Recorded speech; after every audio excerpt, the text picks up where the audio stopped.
I gave a homeless man my lunch, then he showed up in my office the next morning. I almost walked past him. That's the part that still gets me. It was freezing, one of those miserable February mornings where the wind somehow cuts through your coat. I was already late for work, balancing coffee in one hand and my lunch in the other, when I saw him sitting outside the subway entrance. Cardboard sign. No gloves. His sign just said, "Hungry." No dramatic story. No guilt trip. Just one word. I kept walking. Then I stopped. Maybe it was because he looked exhausted more than desperate. Like he'd run out of energy to ask for help.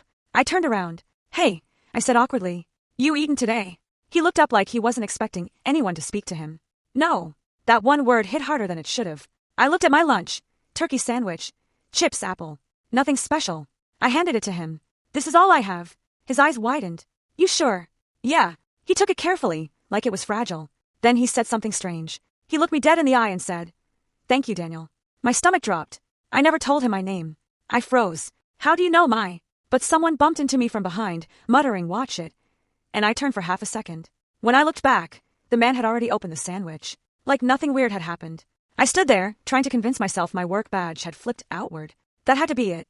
I shook it off and rushed to work. Bad idea, because that day got worse. At 9:03 a.m., my boss called me into his office. That's never good. He didn't even offer me a seat. "Daniel, corporate is cutting staff." My heart pounded. "We have to let someone go." I already knew. He sighed. "It's you." I laughed. Not because it was funny. Because sometimes your brain short-circuits. "You're firing me?" "It's budget." Budget. Such a clean word for wrecking someone's life. I had rent due in 6 days. Student loans, credit card. Seriously. He avoided eye contact. "I'm sorry." No, he wasn't. I packed my desk into a box while pretending not to notice coworkers avoiding me. Humiliation tastes metallic. By 3 p.m., my girlfriend called. Or rather, my ex. "We need to talk." Those 4 words never lead anywhere good. She didn't even wait. "I can't do this anymore." "What?" This apparently meant me being stressed, tired, broke, and emotionally unavailable. I barely heard anything after. "I think we want different futures." When the call ended, I just stared at nothing. In one day I lost my job and my relationship. I felt hollow. That night I skipped dinner. Mostly because I didn't feel hungry. Mostly because I had $18 in my bank account. I barely slept. The next morning, I woke to 3 missed calls from an unknown number. Then a voicemail. "Hello, Daniel. This is regarding an employment opportunity. Please call us back." I frowned. Employment opportunity? It had to be a scam. Still, desperation makes you curious. I called back. A receptionist answered. "Good morning. Sterling and Rowe Capital." I sat up. Sterling and Rowe? One of the biggest investment firms in the city. No way. "Hi. I got a call." "Yes. Mr. Whitmore would like to meet you today at 10. "Sorry, who?" "Mr. Whitmore. CEO." I nearly dropped my phone. Why would a CEO want me? There must be a mistake. "No mistake, sir." "Sir." Nobody had called me sir in years. I almost didn't go, but unemployment is a powerful motivator. So at 9:50, I walked into one of the fanciest buildings I'd ever seen. Marble floors, glass walls, money everywhere. The receptionist smiled. "Mr. Whitmore is expecting you."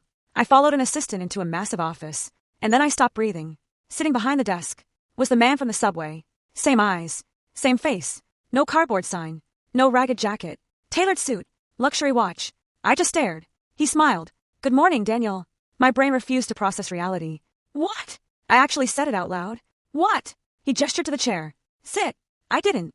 "No." "Explain." He folded his hands. "I test people." I laughed. "You test people?" "Yes." "That's insane." "Probably." He continued calmly. "I spend one morning every month on the street." I blinked to see who still sees human beings. He leaned forward. "Most people avoid eye contact." I said nothing. Some stare. A few insult me. Very few stop. My throat tightened. "You knew who I was?" "Yes." "How?" "Your ID badge." "Right. Of course." I felt stupid, then angry. So this was what? Some social experiment. "Partly." I almost walked out. Then he said something that stopped me. "I called your former employer yesterday." Cold flooded my chest. "What?" He slid a folder across the desk. "They're one of our portfolio companies." I slowly opened it. Offer letter. Salary. Benefits. Signing bonus. The salary number made my jaw drop. It was nearly triple my old pay. I looked up. "This isn't real." "It is." "Why me?" He smiled. "Because when you had almost nothing to gain." He pointed at the folder. "You gave anyway." I couldn't speak. Then he said the sentence that broke me. "Kind people are expensive to find, Daniel." That did it. I started crying. Not movie crying.